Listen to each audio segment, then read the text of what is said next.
It's a whole new ball game for the Ducks, a new coach and a new arena right around the corner. There were lots of departures for Oregon, but one in-state kid stayed true blue. Craig Robinson has been around the Pac-10 block a couple of times already and is counting on some new additions from down under to help the Beavers improve on last season. Will the Dogs bark loud and proud again come March? Will Arizona be able to return to the big dance after a year's absence? How will Cal replace all they lost in the offseason? And what about the conference wild card, the Cougars? Plenty of questions, and we've got the answers up next in this preseason edition of Inside the Pack.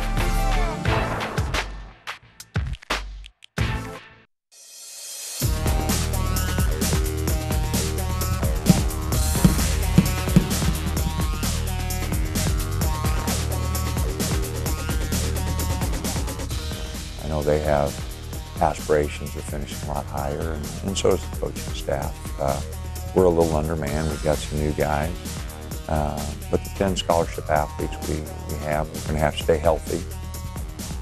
It began in April as Dana Altman took over the reins of the Oregon basketball team. Altman weathered the storm of departures over the summer and has the Ducks with a winning record heading into conference play. Hello and welcome to Inside the Pack, our men's season preview show. Tom Ward here with you for the next 30 minutes and joined, as always, by Nick Krupke. And Nick, back in the summer, after what went on with Oregon and the 5 defections over the summer, you'd have bet your house that Oregon State would have a better non-conference record than Oregon at this point, and right now you'd be homeless. Yeah, you know, Dana had such little time to even compile a roster, but he got it done. And you look at Oregon State, I mean, they're a team they lost so much of what they were able to do with Seth Tarver in that defense, Ruland Schaffner running the point center for him. They've lost a lot of young guys there. They hope they can maybe in a couple years down the road make a difference. But bringing it back to Oregon again, you know what they lack in size. They don't have that. They don't really have a go-to guy who shoots the ball in the final seconds if you need it. They've certainly gained that in their heart and their determination, really giving it out for Dana so far. Well, right now they've had a couple of games where they've really showed their grit and determination, which I think maybe been lacking in the past, and not necessarily reflective of the coach, but maybe of the guys who left and the guys who actually want to be here at Oregon. And we'll get to one of them right now, and that's E.J. Singler. And following the firing of Ernie Kent last March, 5 players left the program, including, or I should say, leaving 6 scholarship athletes on the roster. Among those 6 deciding to stay at Oregon, sophomore E.J. Singler, who has been asked by the new head coach Dana Altman to play a more vocal role for the team this season. Dirk Weishar has more.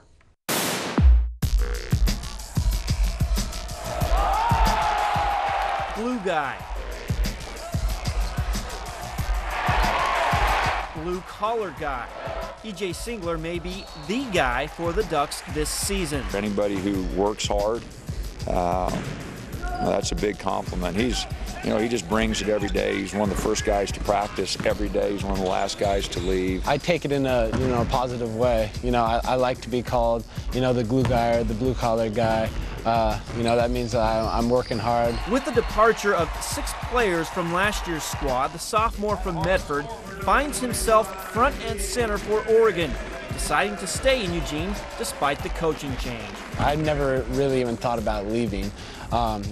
This is the place for me, and I'm happy to be here. Amazingly, Singler nearly redshirted last season. Now he's being asked by Dana Altman to play a role the 6'6" forward isn't all too familiar with.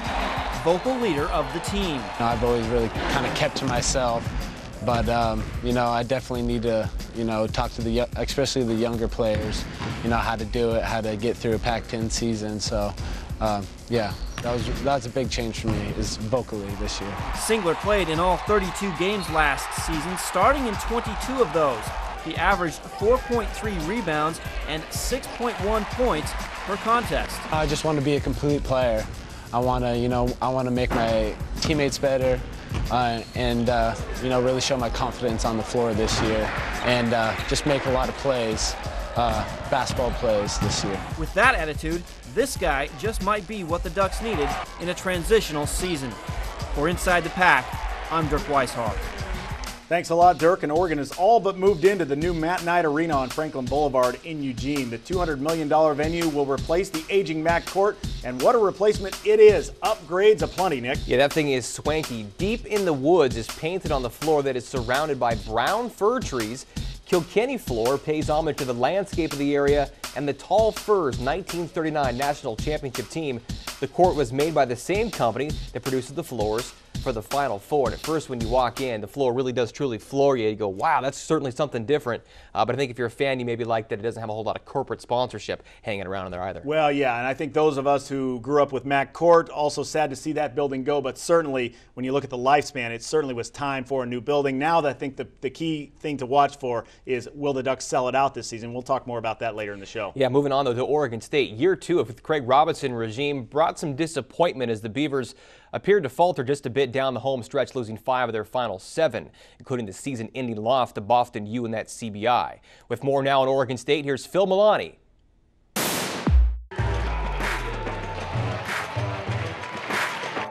With 9 underclassmen on the team, the Beaver men are young and long, hoping they can put up enough points to contend in the Pac-10 this season.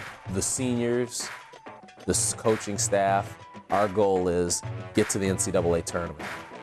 The younger guys don't know what that entails yet. To help set the tone, Oregon State is relying on senior leadership, especially from Calvin Haynes. The defensive side of the ball is going to be key. You know, having guys who haven't even stepped on a college court, that's a different experience. You know, obviously practice is one thing, but games is much different.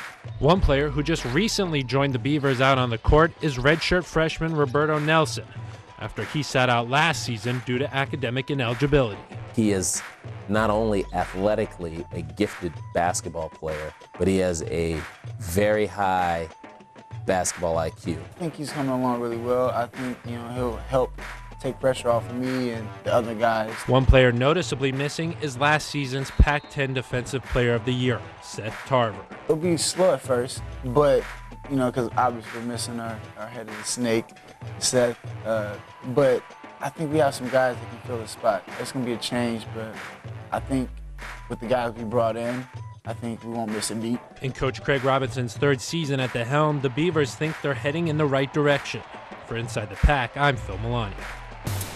Well, the Beavers have several newcomers this year, and it's easy to see the hype around Roberto Nelson. He's averaging nearly 10 points a game coming off the bench at this point. Freshman Devon Collier from the Bronx has started 7 of 11 non-conference games and has been a force down low. They also like 6'11" Chris Brown. Now, Starks out of Chicago leads the team in three-pointers made, and he actually played youth soccer with Coach Robinson's son, Avery, in Chicago. I mean, I guess that maybe explains how he ends up here. A little bit of a connection there, but so far that's really the non-conference problem for them has been struggling on defense, where they've been so good the last couple of years in all phases, the 1-3-1, the 2-3, the matchup, the man-to-man.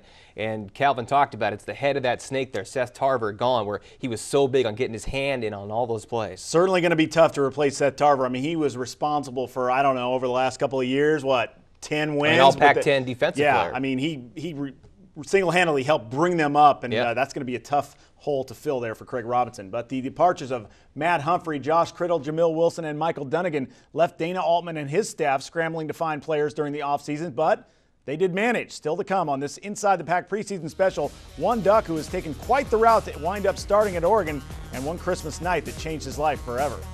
8 o'clock, I seen him, gave him a big hug. He just told me continue to keep doing well and just keep grinding, keep working hard. And then probably a few hours later, it was around 11:49, I got the call. Plus, a down-under duo is part of the new core of Craig Robinson's Beavers, up close and personal with the Australian tandem when Inside the Pack continues.